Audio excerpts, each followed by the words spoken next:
This is a Pulp archive recording. All public Pulp archive recordings are licensed under Creative Commons. For more information or to support us, please visit patreon.com/pulparchive. This episode was prepared by Soul and narrated by Edward, the digital narrator. The Sword of Jean Lafitte by Mashburn. Weird Tales, December 1927. This episode contains period-typical depictions of crime, violence, and mild profanity. Listener discretion is advised. My acquaintance with Jean Lafitte at the beginning was of the most casual nature. In short, my household was one of a considerable number that maintained the prosperity of his really excellent grocery. When, shortly after the removal of my residence to New Orleans, I discovered the name of the grocer with whom my wife had established trade. It impressed me as being singularly unsuited to his occupation.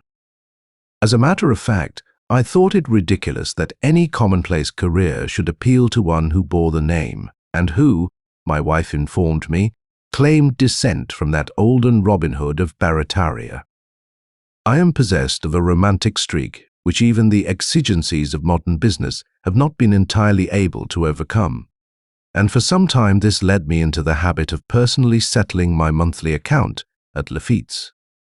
I was not disappointed with Lafitte's personal appearance, for he proved to be a small, courtly mannered individual with excellently modelled head and features. A slightly swarthy complexion served to set off his fine eyes to better advantage, although I observed a touch of pathos in their depths and an expression of faintly bitter resignation which I then could not account for. I had the explanation some time afterward when I accidentally discovered that the parish records vouchsafed descent to my grocer, not from the gallant Jean, but from his less appealing brother, Pierre Lafitte, and a mulatto mistress. Such lack of fastidiousness on the pirate's part promptly dispelled my fanciful interest in his progeny, and thereafter I substituted the use of the mails for the payment of my grocery bills, instead of presenting my checks in person. More than a year passed following the cessation of my periodic visits to his establishment before I again, so I thought, came into contact with the grocer under peculiar circumstances. I happened to be hunting ducks at the time near the eastern reaches of Barrataria Bay, and it struck me as a singular coincidence that I should find him in the same country where his picturesque ancestor once held sway.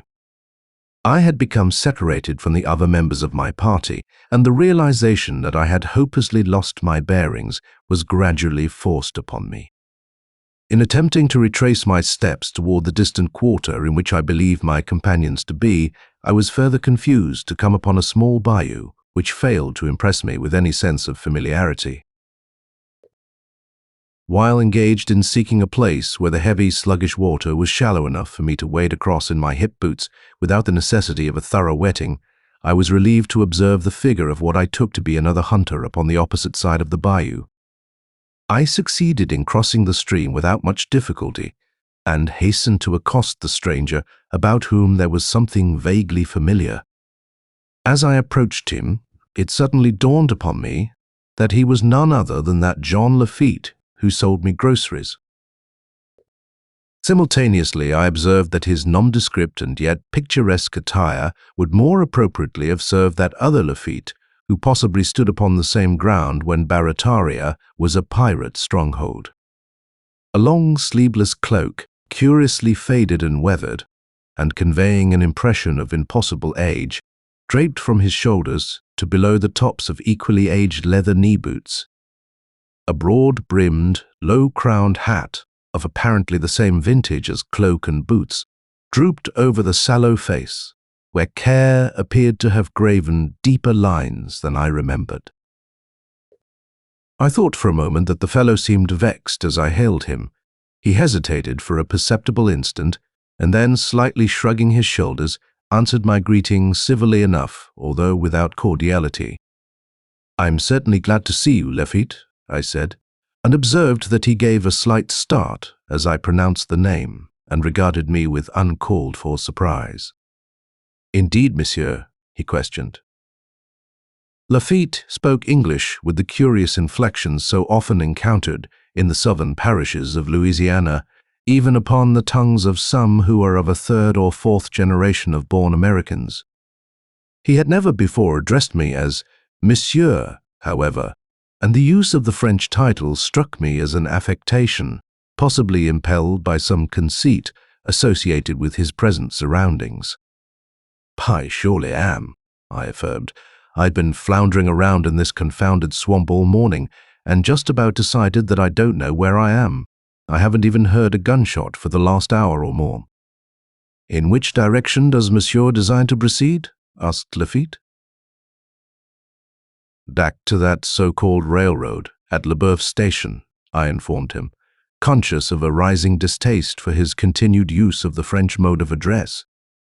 "That is fortunate," nodded Lafitte, "for I am bound in the same general direction, and I shall be more than pleased to guide Monsieur to Leboeuf."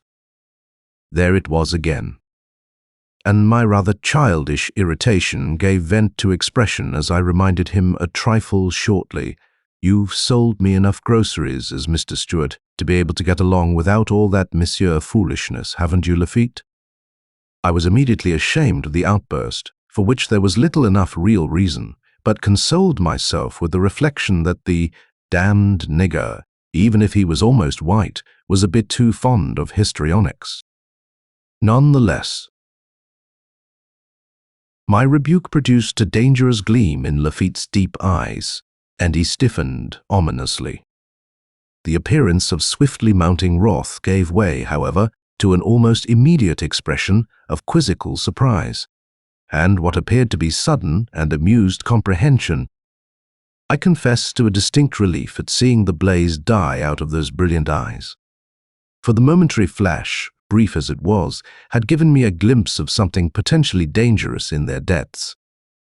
I repeat, therefore, that I experienced a relief even disproportionate to the incident when Lafitte lifted his shoulders in their habitual gesture and smiled amusedly, a little contemptuously, I have since believed. "So?" he queried.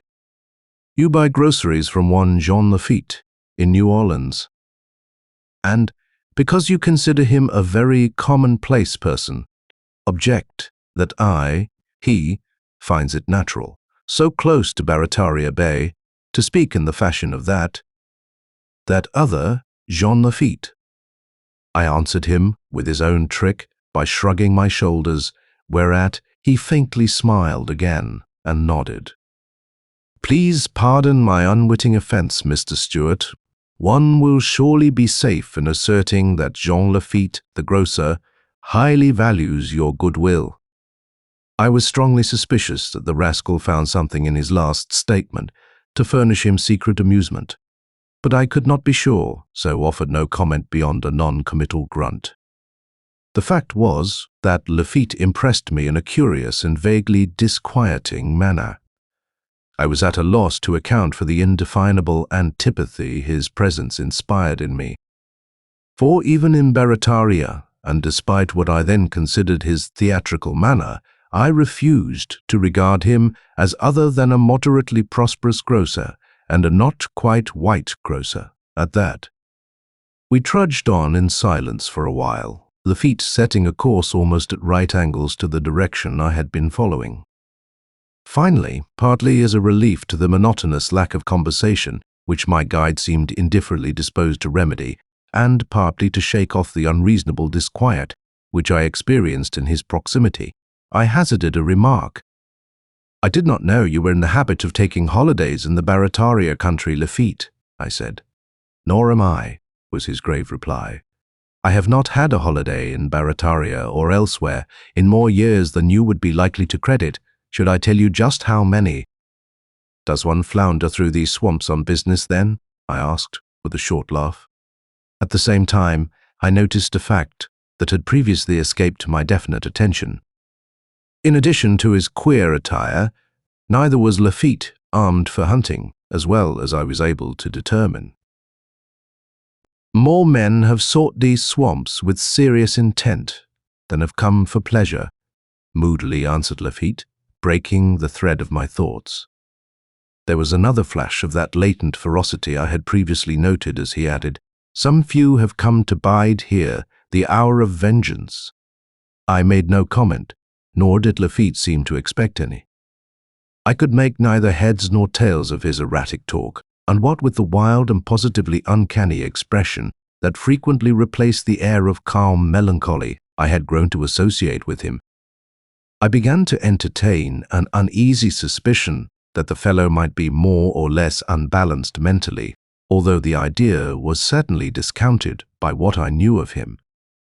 At about this time, however, I was further perplexed to observe that, although we were almost constantly on boggy ground and frequently wading in mud or shallow water, Lafitte's boots and long cloak were utterly free of any stain in witness of the fact.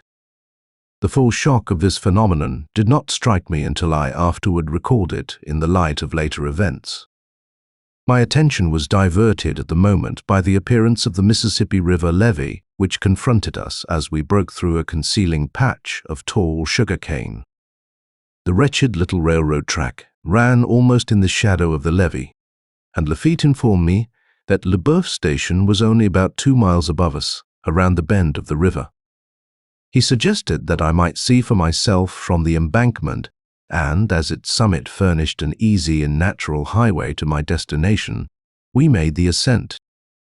Sure enough, I discerned the settlement at no great distance up the river.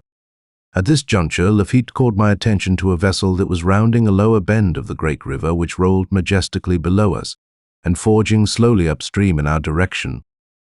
His face retained a mask of impassivity, but his eyes were like glowing coals, alive with suppressed but exultant excitement. Examining the craft, which was smaller than the usual ships of commerce, and yet had one funnel more than is customary, I remarked to Lafitte that she seemed to be some sort of small warship. This fact in me afforded me no clue to the reason of his interest, but he nodded an eager affirmative. "Ah," he exclaimed, "a warship, indeed. And as Monsieur observed the flag she flaunts?" "Why, yes," I acknowledged after a moment's further gazing, "it is the Mexican flag, and as we are expecting her arrival for general overhaul in the dry dock of my company at Algiers, I assume her to be the gunboat Tampico." "It is the Tampico," agreed Lafitte. It did not occur to me to ask how he came to be so assured of this fact, since I happened to know that the gunboat carried no nameplate, and even if it had, it could not possibly have made it out at that distance. "Instead," I remarked as an afterthought, "it is quite possible that I shall go with her when she returns to Mexico, if the authorities will permit it. Her commander is an old friend of mine, and he has several times asked me to make a voyage with him. As I have to go to Veracruz anyway to inspect another gunboat before placing a bid to repair it, also I may take advantage of his offer at this time." To my great surprise, Lafitte vehemently shook his head and urged, "Do not follow your plan, monsieur. You must not." Displeased at the receipt of such peremptory advice, I was upon the point of making a curt reply, but the fellow was so evidently in earnest that curiosity concerning his motive in objecting to a plan that did not in the least concern him led me to question him. "Pray, why not?" I demanded. "Because," slowly answered Lafitte, "Captain Manuel de Ruiz, your friend and the gunboat's commander, is marked for the vengeance of Jean Lafitte." I do not know what reply I made to this amazing statement, or whether I said anything at all, but I do know that my last doubt as to Lafitte's mental condition left me then and there. Probably he understood my thought, which would make clear his reason for explaining to me as much as he did, although why he should care for my opinion is beyond me. "Monsieur," he began, "they will tell you that Jean Lafitte, the Jean Lafitte, perished in Galveston, or at sea, under the guns of this or that man of war, some say an American, and some say an English vessel. But they are wrong.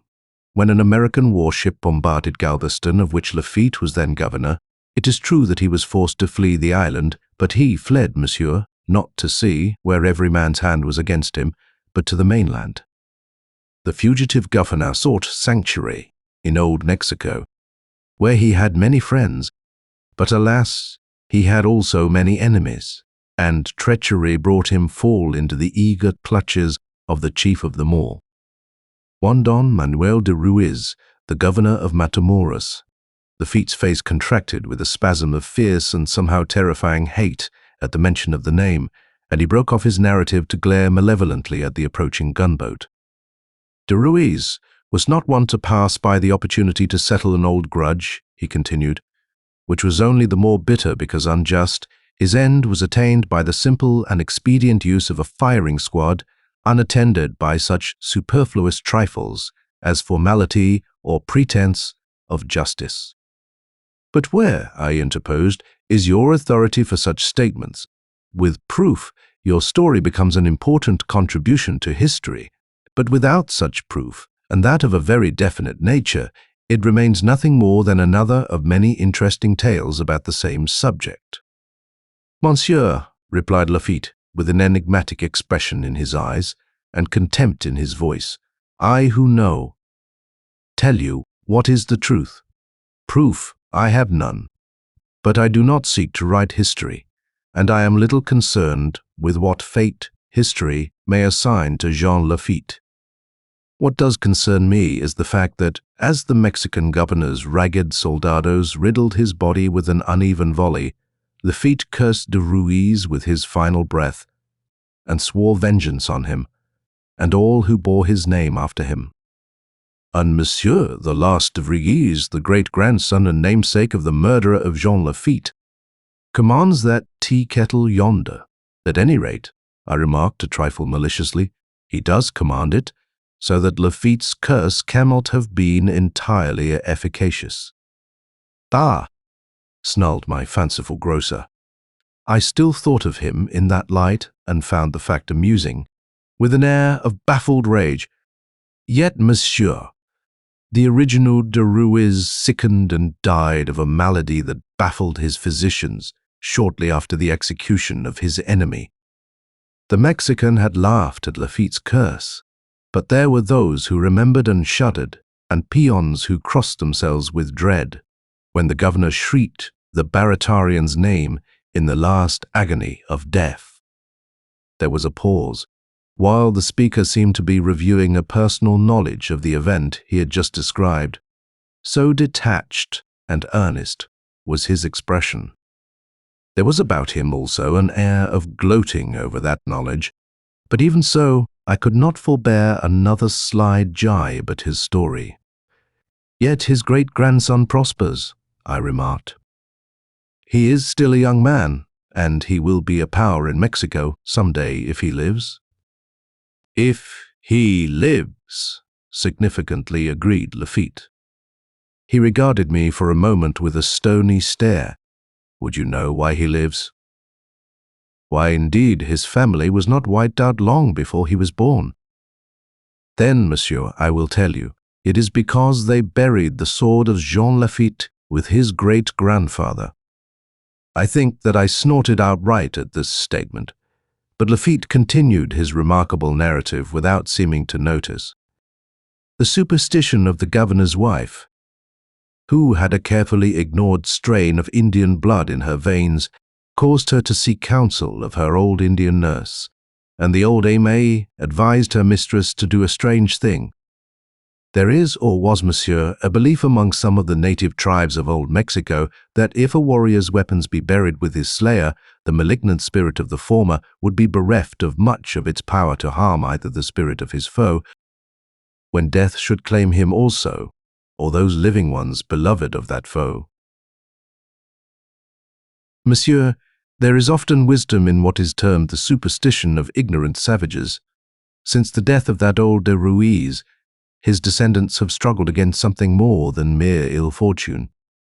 And they have never greatly prospered in the end, but at least they have survived, thanks to the superstition of an old Indian woman. I was strongly tempted to laugh, but something checked the impulse. By now I was firmly convinced that there was a very decided quirk in my grocer's mental makeup. His appearance and manner, as well as his extraordinary conversation, caused me to wonder if his present visit to the old haunts of his pirate ancestor had not, through an association of ideas, finally developed a previously obscure obsession and caused him to confuse the identity as well as the real or fancied wrongs of that other Jean Lafitte with his own. I remember also that I found time to be amused that his vanity had caused him to ignore the fact that he had less to do with Jean Lafitte than with his brother Pierre. I decided to be on my way to Le Boeuf and thanked my guide for his services. He courteously assured me of his pleasure at having been of some slight assistance, and then added a final admonition against my proposed trip aboard the Tampico. "A revolution brews in Mexico, monsieur," he gravely informed me, "and strange things often happen when the passions of men are set loose, like wolves, to harass their fellows. The gates of hell have waited overlong for Jean Lafitte, and I have a premonition that his buried sword shall again see the light. Keep off de Ruiz's tin pot, monsieur." I should certainly have answered him in short and impatient fashion, except that, with a final courtly bow, Lafitte turned and climbed swiftly down the levee and vanished into the cane patch through which we had recently come. I watched him go with a feeling strangely like relief, and vaguely noticed that the tall, close-growing cane stalks did not even waver to mark his passage. I thought nothing of that fact at the time, and, dismissing my late guide with a shrug, I turned toward Le Boeuf. It was then mid-afternoon, and I found, on arrival at the settlement, that my companions had not yet returned from the hunt. As I had eaten nothing since a very early breakfast, my first interest was to satisfy my hunger. Afterward, my mind was chiefly occupied with the attempt to invent some sort of excuse, plausible enough to forestall, or at least diminish, the inevitable chaffing to which I should soon be subjected for losing myself, to say nothing of my failure to bag a single duck. For this reason, I completely forgot my encounter with Lafitte for the time being, and so made no mention of it to the rest of the party. When it later recurred to me back home in New Orleans, I casually remarked to my wife that she need not be surprised to hear at any time that her grocer had been committed to a lunatic asylum. Naturally, this statement called for explanation, and when I had given it in complete detail, my better half regarded me with a quizzical air. "You don't mean that all this happened 3 days ago?" she asked. I nodded agreement, unsuspecting of the surprise in store for me. "Then you had better be careful," dryly commented my wife, "because I happen to know that Lafitte was run down and rather severely injured by an automobile 10 days ago and has been confined to his bed ever since." "Bunk," I scoffed. "He may have been hurt, but he was surely up and out last Saturday." "It's not bunk and he wasn't up," insisted my wife, "because I went to the store Saturday afternoon to select some things personally, and Dr. Marvin was there at the same time. I heard one of the clerks ask him how long it would be before Lafitte would be able to get about, and the doctor told him that it would be 10 days or 2 weeks. I shouldn't be at all surprised," was her added and somewhat severe comment, "if your duck hunting party was like some of the fishing parties you and your precious friends go on." "Not a drop," I hastily assured her. "Not a single drop," I was answered with an eloquent sniff, and I was aware that the subject was better dropped. While my wife is probably the finest woman in the world, and ordinarily reasonable those of my readers who have been married for any length of time will at once understand my aversion to debate with her along certain lines. In the meantime, the Tampico had been put in our dry dock that very day, and I was so busily engaged in superintending the preparations for her speedy repair that I again forgot my adventure in the Barataria swamps. Otherwise, I should have mentioned it to Captain de Ruiz sooner than I did. When we were about 2/3 finished with the job, however, we were quietly asked to work night and day to get the ship finally conditioned. And de Ruiz confirmed to me that, although his government had succeeded in suppressing the news up to the moment, a revolution was actually underway in Mexico. This at once recalled to my mind the warning Lafitte had given me, and I told de Ruiz the story, although I dealt as humorously as possible with the matter of the supposed curse on the captain's family. And, for that matter, on the captain himself. He, to my great surprise, seemed to regard it as not altogether a joke. "Why?" I remonstrated, seeing him suddenly so grave. "Surely you don't take serious stock in such rubbish." "There is a guarded story in my family, similar to the one told you on the levee," he quietly informed me. "How do you account for your grocer's knowing of it? Then, too, what of the fact, attested by your own wife and your family physician, that your Lafitte was in bed with a broken leg, to say nothing of a few ribs? At the same time, you were talking to someone you thought was he." "You have me there," I confessed. "I can't figure it out any more than you can, but you may be sure of one thing. There is some perfectly logical explanation. One other thing, also. That explanation is not that I was drunk, as my wife more than half suspected." "Quien sabe?" murmured de Ruiz with a shrug. "Who knows what?" I demanded. "Whether or not I was drunk?" "No, no," denied the captain with a hearty chuckle, in which I joined, although not quite so heartily. "At any rate," I added, "I'm going to Veracruz with you if you will take me, and your consul general will grant the necessary permission." It happened that permission was readily granted me, and the upshot of it was that when the Tampico slipped down the river from New Orleans, I sailed aboard her. Once we had passed the bar at the mouth of the Mississippi, we steamed away at full speed, for de Ruiz had urgent instructions to reach Veracruz with all possible dispatch. The first night out passed without incident, and I was beginning to enjoy the trip immensely. I do not hesitate to assert that, regardless of what may be said of their colleagues in the army, the commissioned personnel of Mexico's half-dozen gunboats is made up of men who, on the whole, are remarkably likable and intelligent. Had those on board the Tampico all been insufferable bores and hopeless morons, the captain's private stores contained the wherewithal in unlimited quantity and variety to make us all feel comfortably fraternal. I confess, with the hope that this may never be read by my wife, to having taken some pains on our second night out to avoid belittling hospitality in bottled form by refusing it. We expected to raise Veracruz sometime the following day with war and disaster in the immediate offing, so de Ruiz, his teniente and I sat in the captain's tiny salon until late, smoking and talking, with drinks at respectable intervals. It may be that I drank too much, although I think not, or it may have been the sultry weather and the closeness of my stuffy little stateroom that caused me to dream, as I did when I finally turned in. At any rate, I had dreamed, and rather remarkably it seemed that I saw a disorderly group of swarthy men battering in the door of what I took to be a tomb or burial crypt. I had the impression that they were Mexicans of the viler sort, and more or less intoxicated, judging from the manner in which they staggered about and the inefficient way they handled the iron bars with which they finally forced the door. I saw them drag out a mouldy casket and batter it open. What they hoped to find, I could not guess, but when they shattered the coffin and exposed its contents, there appeared to be nothing but a heap of musty bones. But there was something else. One of the villains stooped and held up an object that I could not at first distinguish, but which I presently saw to be a rust-encrusted sword of antique pattern, such as one sees in the shops of dealers in such objects on the Rue Royale in New Orleans.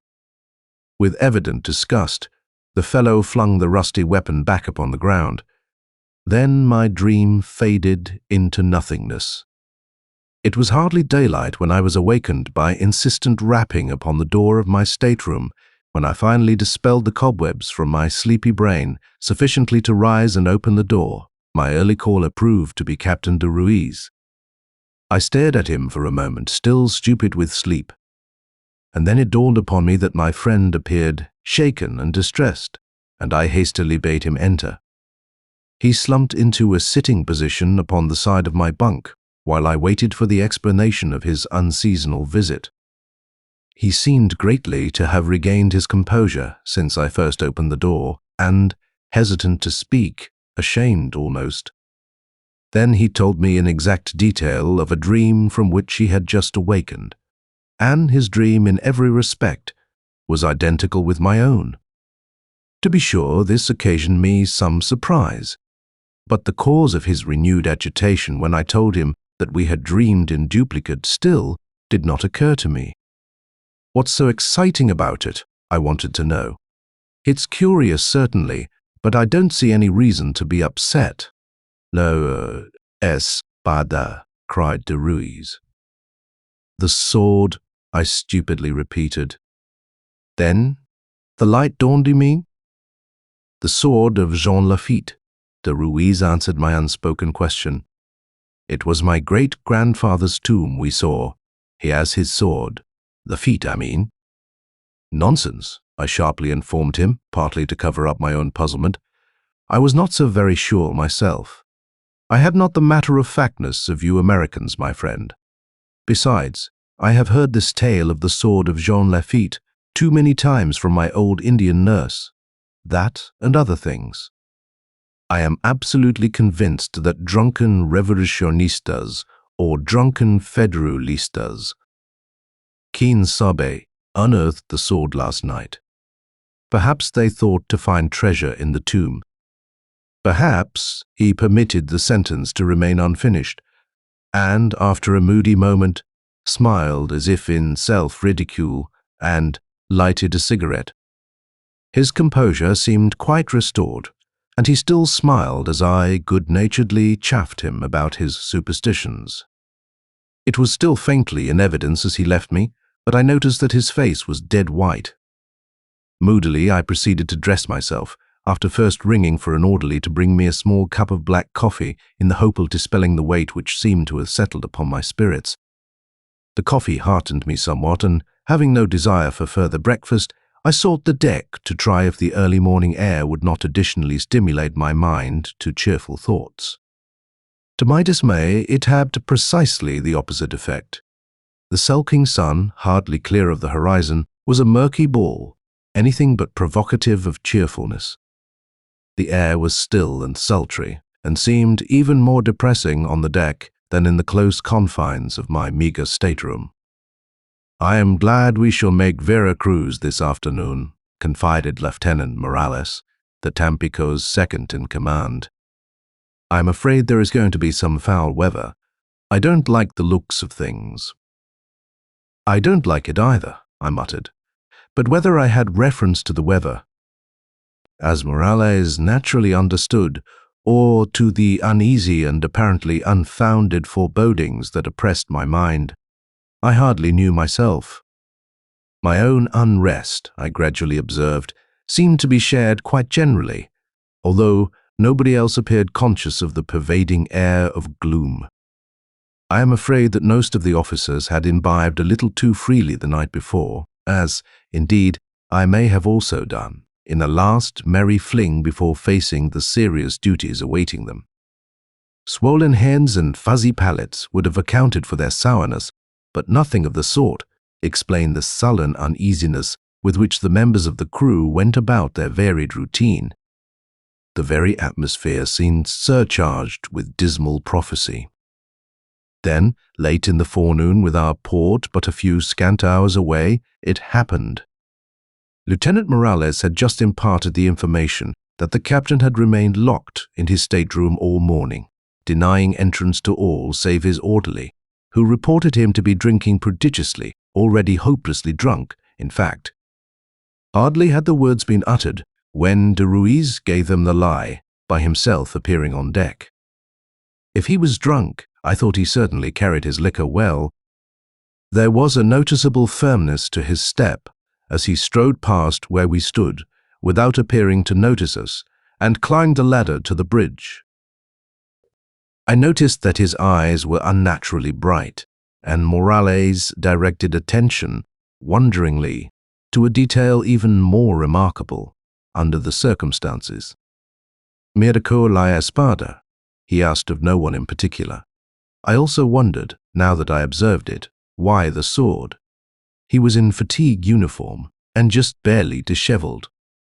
And the glittering, ornamented weapon looked out of harmony with the rest of his ensemble, had it not been incongruous in the first place.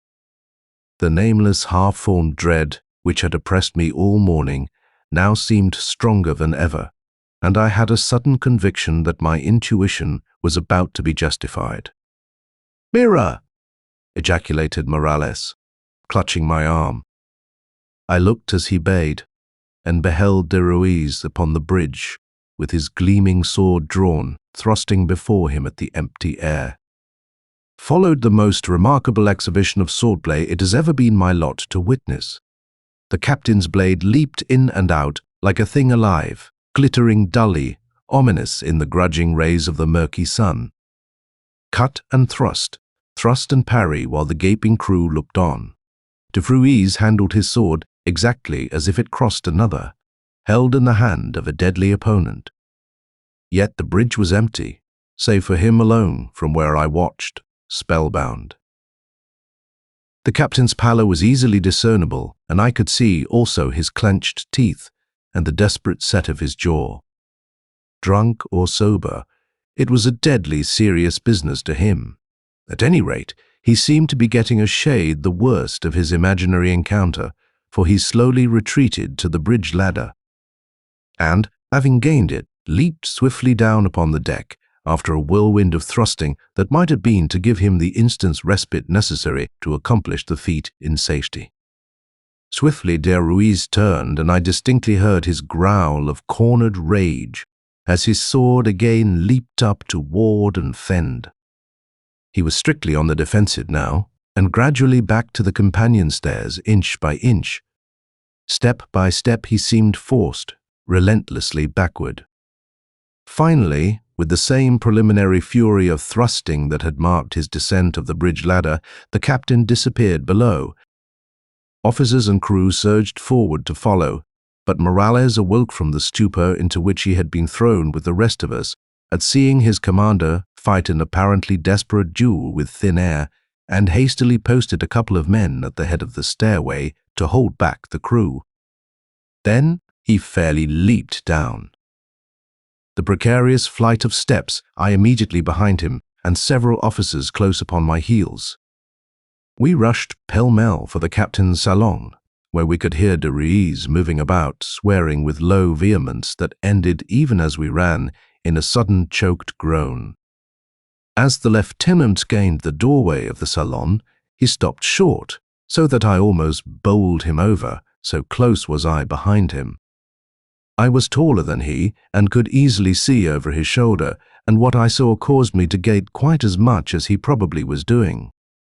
I have spoken of de Ruiz fighting an imaginary duel, and how else was I to describe it? But I saw him now with head thrown back in agony, his pale face working horribly.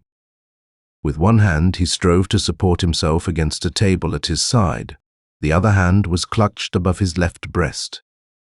It was upon this other hand that my gaze was riveted with horror, for as his knees buckled under his weight and he crashed sideways upon the table, I saw that his fingers were red with the unmistakable stain of the blood that welled between them. Upon the polished mahogany table against which de Ruiz fell was a small bottle half-filled with fiery, colorless tequila, which teetered precariously upon its bottom at the crash. Such is the complexity of the human mind that it takes remarkable cognizance of trifles associated with habit, even when focused upon other and far graver matters. Therefore, as Morales leaped to catch the captain as he slid from the table to the floor, I quite involuntarily rescued the half-bottle of tequila to prevent it spilling and marring the beautiful surface of the table. The ship's medical officer, who had been in the group at my heels, stepped in and helped Morales turn the captain on his back. His examination was very brief. He spoke to the lieutenant, and Morales sprang from his knees with his face sternly set. "Someone," he snapped at the wide-eyed officers grouped about the doorway, "has taken advantage of circumstances to assassinate Captain de Ruiz in the interval before we followed him below.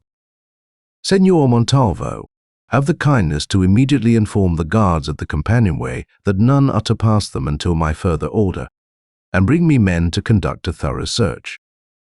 In the meantime, the rest of you will patrol the corridor and permit none to leave or enter. Go." Having literally spat out his orders, the lieutenant and the doctor took up the captain's body, and between them carried it in and laid it upon the bunk in the adjoining stateroom. With a vague feeling that I also should do something, and there being nothing better at hand, I walked over and picked up de Ruiz's sword from the floor.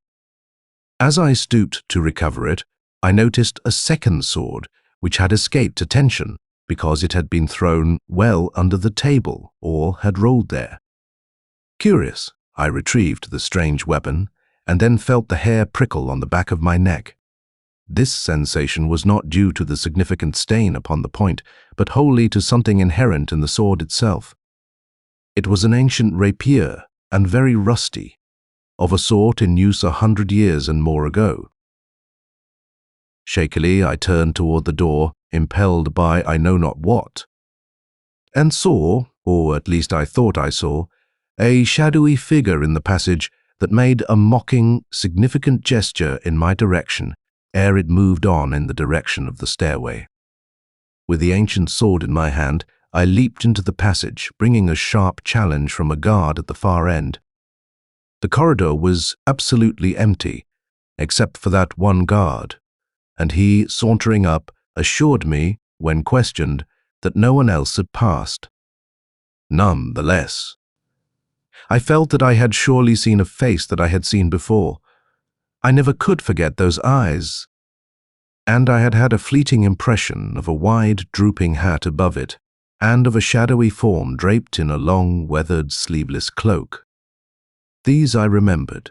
Also I knew, then, that the rotten sword in my hand was the same one I had seen in my dream, the same that poor de Ruiz had seen in his dream. The sword of Jean Lafitte. I cast it through an open porthole and put out my other hand to steady myself, for my knees felt suddenly and strangely weak. It was then I discovered that I had all along held tight to the tequila bottle. It was a small bottle and only half full, but tequila is a terribly potent liquid. I didn't care. I was glad of it. I drained the bottle almost at a gulp. Thank you so much for hanging out today. My name is Sol, and this is the Pulp Archive. Now, if you had fun, I'd appreciate it if you could like, subscribe, comment, and share. That stuff really helps. And like most stories we cover here, today's was recommended by you. So, if there's a story you'd like to see, send us an email at pulparchivelibrary@gmail.com. We'd love to cover it. If you'd like to support the podcast and keep us going, consider subscribing to our Apple channel or becoming a member on Patreon. Just visit patreon.com/pulparchive. For as little as $5 a month, you'll get access to all our podcasts and private explicit episodes that wouldn't be allowed publicly. We feature almost every genre of pulp fiction, horror, detective, western, and even sports. Special thanks to our patrons who make the podcast possible and make every episode of the Pulp Archive happen. Every episode is dedicated to our Patreon members. I truly could not do this without you.